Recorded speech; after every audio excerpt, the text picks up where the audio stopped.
என் அன்பு தங்கமே, செவ்வாய்க்கிழமையில் உன்னுடைய இல்லம் தேடி இந்த வராகி நான் வந்துவிட்டேன். என் பிள்ளையே, உன்னுடைய வாழ்க்கையில் இருக்கின்ற ஒரு முக்கியமான பிரச்சனையை நான் முடித்து வைக்கின்றேன்.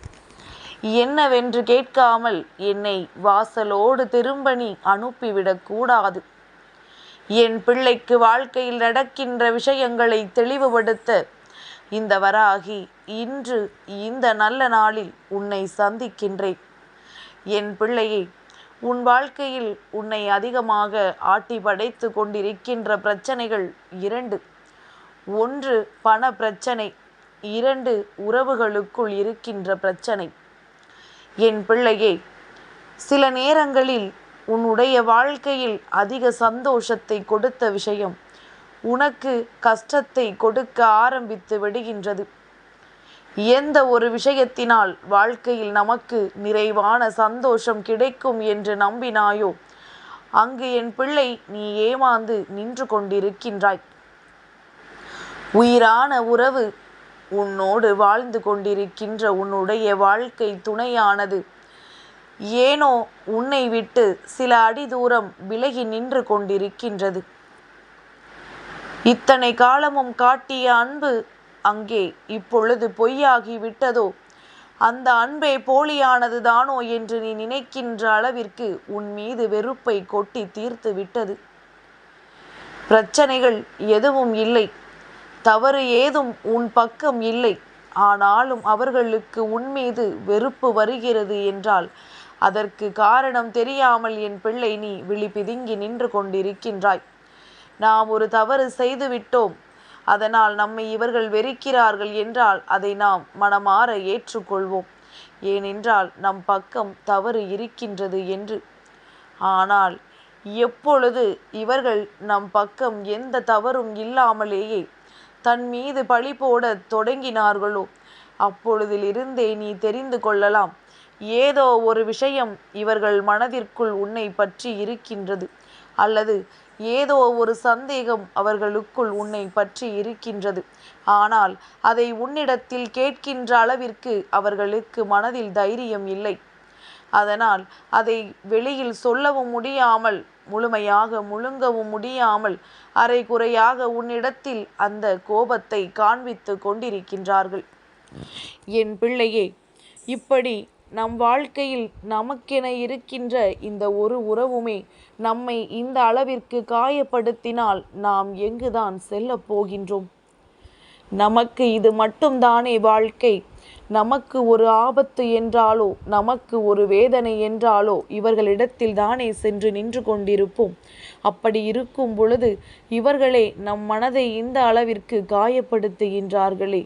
பாசத்தின் உச்சத்தை காண்பித்த இவர்கள் இன்று வேதனையின் உச்சத்தை காண்பிக்கின்றார்கள். ஒரு சிறு துரும்பு உன் மீது பட்டாலும் உடனடியாக அதற்கு கண்ணீர் வடிக்கின்றவர்கள் இன்று பெரும் பாறாங்கல்லே உன் தலையில் விழுந்த போதிலும் அதை கண்டும் காணாமல் சென்று விட்டார்கள். இது உண்மை நிலை.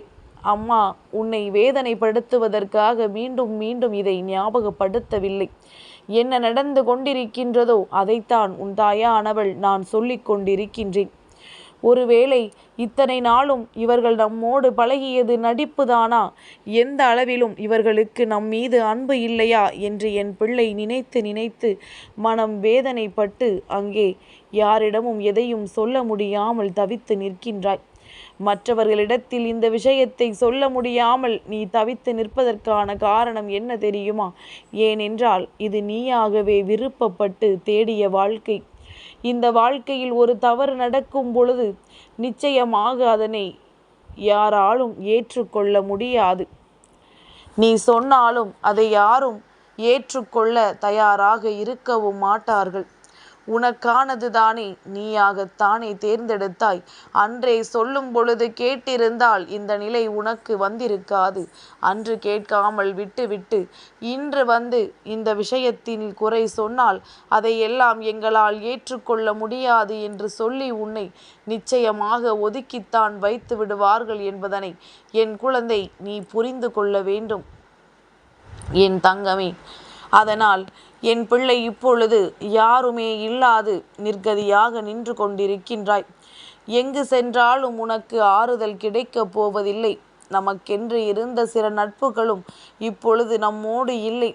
யாரிடத்திலும் எதையுமே பகிர்ந்து கொள்ள முடியாத நிலையில்தான் என் பிள்ளையே நீ இருந்து கொண்டிருக்கின்றாய். அப்படி இருக்கின்ற நேரத்தில் உனக்கு இந்த வாழ்க்கையை எப்படியாவது சரி செய்ய வேண்டும், எப்படியாவது இந்த சூழ்நிலையை மாற்ற வேண்டும் என்கின்ற எண்ணம் இருக்கின்றது. அதற்கு என்னென்ன முயற்சிகளை செய்ய வேண்டும் என்று நீ யோசிக்கவும் செய்துவிட்டாய். என் பிள்ளையே, அதை இனிமேல் நீ வாழ்க்கையில் நல்லபடியாக செயல்படுத்து. உயிரான உறவாக இருக்கும் பட்சத்தில் நிச்சயமாக ஒரு சில மணி துளிகளுக்கு மேல் உன்னிடத்தில் பேசாமல் இருக்க முடியாது. அப்படி பேசாமல் இருந்து விட்டார்கள் என்றால் நிச்சயமாக அவர்களுக்கு உன்மீது எந்த அளவிலும் அன்பு இல்லை என்பதனை நீ புரிந்து கொள்ள வேண்டும். என் பிள்ளையே, முதலில் ஒரு விஷயத்தை தெளிவாக புரிந்து கொள். எவ்வளவுதான் நெருக்கமான உறவாக இருந்தாலுமே எல்லோருக்குமே மனது என்ற ஒன்று இருக்கின்றது.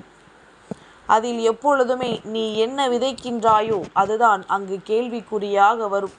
அப்படித்தான் இந்த உறவினுடைய மனதிலும் நீ விதைத்த விஷயங்கள் இப்பொழுது கேள்விக்குறியாக வந்து நிற்கின்றது. எல்லாவற்றையும் எல்லோரிடத்திலும் வெளிப்படையாக சொல்கின்றோம். நம் வாழ்க்கையை இவர்களிடத்தில் ஒப்படைக்கின்றோம். நம் வாழ்க்கையில் நாம் முன்னால் செய்த தவறுகளை எல்லாம் இவர்களிடத்தில் சொல்ல வேண்டும். ஒளிவு மறைவில்லாத வாழ்க்கையை வாழ வேண்டும் என்கின்ற நல்ல எண்ணத்தில் அனைத்தையும் சொல்லிவிட்டு இப்பொழுது அதுவே உன் வாழ்க்கைக்கு உனக்கு எதிராக திரும்பி நிற்பதைக் கண்டு நீயே அதிர்ச்சியுற்று நிற்கின்றாய்.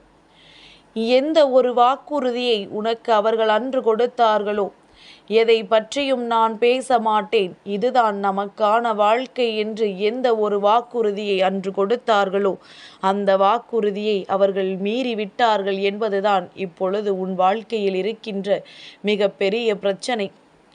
என் பிள்ளையே, முதலில் சட்டென்று எந்த ஒரு முடிவையும் எடுப்பதை நிறுத்திவிடு. அவசரத்தில் எடுக்கின்ற எல்லா முடிவுகளுமே தவறுகளாக போய்விட வாய்ப்புகள் அதிகம். அதனால் என் குழந்தையே, உன்னுடைய வாழ்க்கையில் நடக்கின்ற ஒவ்வொரு விஷயங்களையும் நீ சரியாக புரிந்து கொண்டு இந்த வாழ்க்கை உனக்கு தந்திருக்கின்ற பாடங்களை சரியாக கற்றுக்கொண்டு ஒருவரினுடைய மனது எப்பொழுது எப்படி வேண்டுமானாலும் மாறலாம் என்பதனை எண்ணிக்கொண்டு அதற்கு தகுந்தாற் போல நீ பழக வேண்டும். என் பிள்ளையே, உண்மையான அன்பு ஒரு நாளும் தனக்கு பிடித்தவர்களின் மனதை காயப்படுத்தாது. உண்மையான அன்பு ஒரு நாளும் உன்னை விட்டு விலகி நிற்க நினைக்காது. அப்பை மீறி உன் வாழ்க்கையில் அவர்கள் உன்னை காயப்படுத்துகிறார்கள் என்றால் அந்த நொடி என் பிள்ளை நிச்சயமாக நீ தெரிந்து கொள்ள வேண்டிய விஷயம் என்ன தெரியுமா? ஏதோ ஒன்று இவர்களின் மனதிற்குள் இருந்து ஆட்டி படைத்து கொண்டிருக்கின்றது. வேறு யாரோ ஒருவரின் பேச்சினை இவர்கள் கேட்கின்றார்கள். அதாவது உன்னை பிடிக்காதவர்கள், உன்னோடு அவர்கள் வாழ்வது பிடிக்காதவர்கள் என்று யாரோ ஒருவர்தான் இது போன்ற சூழ்ச்சிகளை செய்து கொண்டிருக்கின்றார்கள். என் பிள்ளையே, உண்மையில் அம்மா உனக்கு ஒரு விஷயத்தை சொல்கின்றேன், தெளிவாக புரிந்து கொள். இந்த பிரச்சனையை முடிப்பதற்கு ஒரு வழிதான் உண்டு. 2 நாட்கள் அதற்காக நேரம் எடுத்துக்கொள். அந்த உறவு மீண்டும் உன்னை தேடி வந்து உனக்காக அவர்கள் கொடுத்த கஷ்டங்களுக்கு மன்னிப்பினை கேட்டுவிட்டார்கள் என்றால் அதற்காக நீ கவலைப்பட வேண்டாம்.